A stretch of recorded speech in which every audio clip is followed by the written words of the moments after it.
பாரதிய ஜனதா கட்சி பிரித்து கொடுத்த தொகுதி பங்கீட்டு பட்டியலை திராவிட முன்னேற்ற கழகத்தின் அழுத்தத்தின் காரணமாக அதிமுக தலைமை கழகத்திலிருந்து வாசித்துவிட்டு நேரடியாக மயிலாப்பூரிலே பாரதிய ஜனதா போட்டியிடும் தொகுதியிலே நின்று தன்னுடைய பிரச்சாரத்தை துவக்கிய எதிர்க்கட்சி தலைவர் எடப்பாடி பழனிசாமி அவர்கள் அதிமுக தான் இந்த கூட்டணிக்கு தலைமை வகிக்கிறது என்று அறைகூவலிட்டார். ஆனால் அந்த கூட்டணியிலே போட்டியிடுகின்ற தமிழ் மாநில காங்கிரஸ் இரட்டை இலை சின்னத்திலே போட்டியிடவில்லை, பாரதிய ஜனதாவின் சின்னமான தாமரை சின்னத்தில் தான் போட்டியிடுகிறது. அப்படி இருக்கின்ற நிலையில் அதிமுக தலைமையில் இந்த கூட்டணி என்று எப்படி எடுத்துக்கொள்ள முடியும்?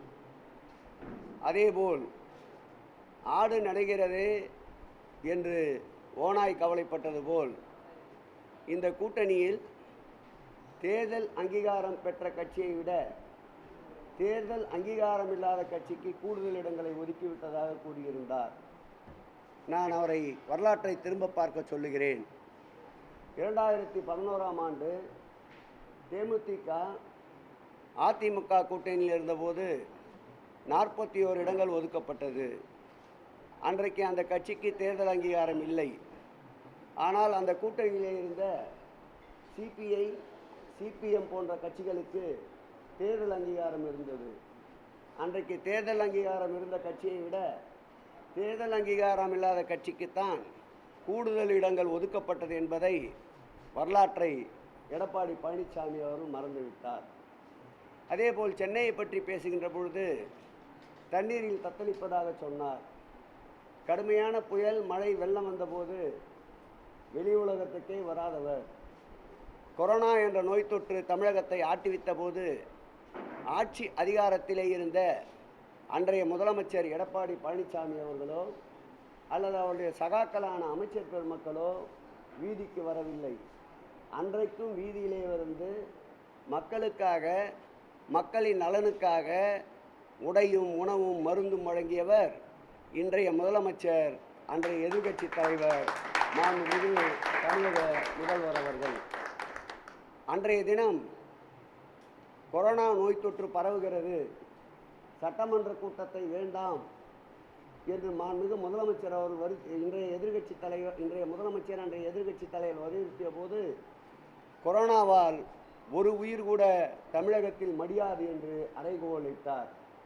ஆனால் ஆயிரக்கணக்கான உயிர்கள் மடிந்த பிறகுதான் கொரோனா நோய் தொற்றை உணர்ந்தார். அந்த கொரோனா நோய் தொற்றிலிருந்து தமிழக மக்களை மீட்டவர் 2021ஆம் ஆண்டு ஆட்சிக்கட்டிலுக்கு வந்த பிறகு அந்த கொரோனா நோய் தொற்றின் போது தமிழக முதல்வர் 5000 ரூபாய் தர வேண்டும் என்று கோரிக்கை வைத்தபோது அதில் 1000 ரூபாய் கொடுத்து நழுவிய அன்றைய முதல்வர் எடப்பாடி பழனிசாமிக்கு பதில் சொல்லுகின்ற வகையில் ஆட்சி பொறுப்பை ஏற்றவுடன் 4000 ரூபாயை அனைத்து குடும்பங்களுக்கும் வழங்கிய பெருமை இன்றைய முதல்வர் மாண்புமிகு தமிழக முதல்வர் திராவிட மாடல் ஆட்சியின் நாயகன் அவர்களை சாரும். நேற்றைக்கு பேசுகின்ற பொழுது மாண்புமிகு எதிர்க்கட்சி தலைவர் அவர்கள் தமிழ்நாட்டிலே, குறிப்பாக சென்னையிலே வளர்ச்சி திட்டப் பணிகள் ஏதும் பெரிதாக நடைபெறவில்லை என்று குறிப்பிட்டார். அரண்டவன் கண்ணுக்கு இருண்டதெல்லாம் பேய் என்பதை போல் எங்களுடைய ஆட்சி காலத்தில்தான் வடசென்னை வளர்ச்சி திட்டம் என்ற ஒரு உன்னதமான திட்டத்தை மாண்புமிகு தமிழக முதல்வர் கொண்டு வந்தார். அந்த திட்டத்தால் பாதுகாக்கப்பட்ட குடிநீர், சீரான கழிவுநீர் ஓட்டம், தடையில்லா மின்சாரம், பக்தவச்சலம் காலத்திலே கட்டப்பட்ட பள்ளி, மாதாவரத்திலே இருந்த பள்ளியை கூட இன்றைக்கு தனியார் பள்ளிக்கு அளவிற்கு தரம் உயர்த்தி கட்டியிருக்கின்ற சூழல். அதேபோல் அரசு மருத்துவமனைகள், அதேபோல் அரசு தடையில்லா மின்சாரத்திற்காக புதிதாக 33/11 கிலோவாட் கொண்ட துணை மின் நிலையங்கள், 130/11 கொண்ட துணை மின் நிலையங்கள் என்று எண்ணிலடங்கா திட்டங்களை சென்னைக்கு கொண்டு வந்து வட சென்னையை இன்றைக்கு வாடாத சென்னையாக மாற்றிய பெருமை மாண்புமிகு தமிழக முதல்வரை சாரும். அதற்கு ஒரு சாட்சி வேண்டுமென்றால் நம்முடைய வாட்டர் பேசின் ரோடு என்று சொல்லப்படுகின்ற தண்ணீர் தொட்டி தெருவிற்கு சென்று பாருங்கள். ஒரே இடத்தில் 700 குடியிருப்புகள் கட்டி முடிக்கப்பட்டிருக்கின்றன. 140 குடியிருப்புகள் கட்டப்பட்டு வருகின்றன. 2.5 ஏக்கர் நிலப்பரப்பில் பாக்ஸிங் கோர்ட், டென்னிஸ் கோர்ட், விளையாட்டு மைதானம், ஃபுட்பால் கிரவுண்டு கொண்ட ஒரு அமைப்பு.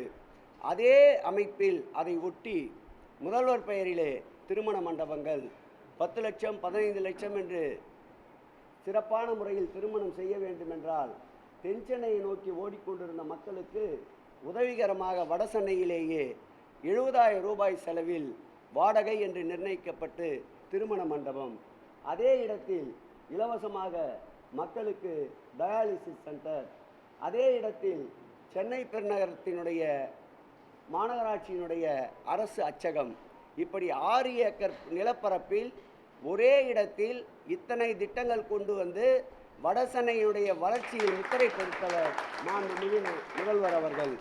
ஒன்றே ஒன்று குறிப்பிட்டு சொல்ல வேண்டுமென்றால், இந்த ஆட்சி ஏற்பட்ட பிறகு 1479 கிலோமீட்டர் அளவிற்கு மழைநீர் வடிகால்களை அமைத்திருக்கின்றோம். இந்த ஆட்சி ஏற்பட்ட பிறகு உதாரணத்திற்கு சொல்ல வேண்டுமென்றால் வட சென்னையில் மாத்திரம் 3 பாலங்கள் திறக்கப்பட்டிருக்கின்றது. மாண்புமிகு எதிர்க்கட்சி தலைவராக இருந்தபோது கொளத்தூரிலே அவர் வைத்த கோரிக்கையை ஏற்று அன்றைக்கு ரயில்வே அமைச்சர் அவர் கொடுத்த உத்தரவின் பேரில் வில்லிவாக்கம் LC1 இந்த ஆட்சி காலத்தில் தான் திறக்கப்பட்டது. அதேபோல் நம்முடைய அருகிலே இருக்கின்ற 2B என்று சொல்லப்படுகின்ற நம்முடைய தண்டையார்பேட்டையிலே புதிய பாலம் இந்த ஆட்சியில் தான் துவங்கப்பட்டது. அதேபோல் ஜமாலியா அருகில் செங்கைசிவம் மேம்பாலம் மாண்புமிகு தமிழக முதல்வர் அவர்கள் ஆட்சியில் தான் துவங்கப்பட்டது. அதேபோல் சென்னையின் மையப்பகுதியான போக்குவரத்து நெரிசல் மிக்க பகுதி டி நகரிலே இந்த ஆட்சியில்தான் பாலம் துவங்கப்பட்டது. இப்படி எண்ணிலடங்கா பாலங்கள், எண்ணிலடங்கா மழைநீர் கால்வாய்கள், சென்னையின் அடையாளப்படுத்துகின்ற வகையில் பல்வேறு மேம்பாட்டு திட்டங்களை கொண்டு வந்த ஆட்சி மாண்புமிகு தமிழக முதல்வர் ஆட்சி. 2021ஆம் ஆண்டு தேர்தல் பரப்புரையின் போது இன்றைய எதிர்க்கட்சி தலைவர் அன்றைக்கு என்ன சொன்னார் என்றால், நாங்கள் 1000 கோடி ரூபாய் செலவிலே மழைநீர் வடிகால்களை கட்டிவிட்டோம். சிங்கப்பூர் போல் இனி ஒரு சொட்டு தண்ணீர் கூட தமிழகத்தில் தேங்காது என்று அறைகூவலிட்டார். என்ன ஆனது? 2021ஆம் ஆண்டு ஆட்சி கட்டிலை ஏற்றவுடன் முதல் பெய்த பெருமழைக்கு சென்னை தத்தளித்தது. அடுத்தடுத்த ஆண்டுகளில் திருப்புகழ் என்ற ஒரு கமிட்டியை அமைத்து அவர்கள் கொடுத்த அனைத்து பரிந்துரைகளையும் ஏற்றி படிப்படியாக கட்டுமானங்களை, மழைநீர் கால்வாய்களை கட்டியதன் விளைவாக குளங்கள், ஏரிகள் தூர்வாரப்பட்டதன் விளைவாக, அனைத்து கால்வாய்களும் தூர்வாரப்பட்டதன் விளைவாக, நிலத்தடி நீரை உயர்த்துகின்ற வகையில் புதிதாக குளங்களை ஏற்படுத்தியதன் விளைவாக பெருமழைக்கும் சென்னை தத்தளிக்கின்ற ஒரு சூழல் இல்லாமல் நிஜமான நிலையான ஒரு வாழ்வாதாரத்தை சென்னை மக்களுக்கு தந்தவர் மாண்புமிகு தமிழக முதல்வர் என்பதை இன்றைக்கு நான் சுட்டிக்காட்ட விரும்புகிறேன். அடுத்து அவர் நேற்று பேசுகின்ற பொழுது விலைவாசி உயர்வை மையப்படுத்தி குறிப்பிட்டார்.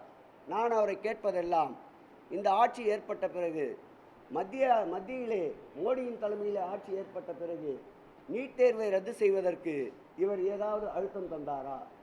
அதேபோல் பெட்ரோல், டீசல், எரிவாயு விலை உயர்வை கட்டுப்படுத்துவதற்கு இவர் ஏதாவது ஒரு வகையில் அழுத்தம் தந்தாரா? ஏறி வருகின்ற தங்கத்தின் சவரன் விலையை கட்டுப்படுத்த ஏதாவது ஒரு வகையில் அழுத்தம் தந்தாரா? மத்திய சர்க்கார் உயர்த்தப்படுகின்ற விலை உயர்வுகளை கண்டு கொள்ளாமல் இங்கே தமிழகத்தில் இருக்கின்ற ஒரு சில சம்பவங்களை குறிப்பிட்டு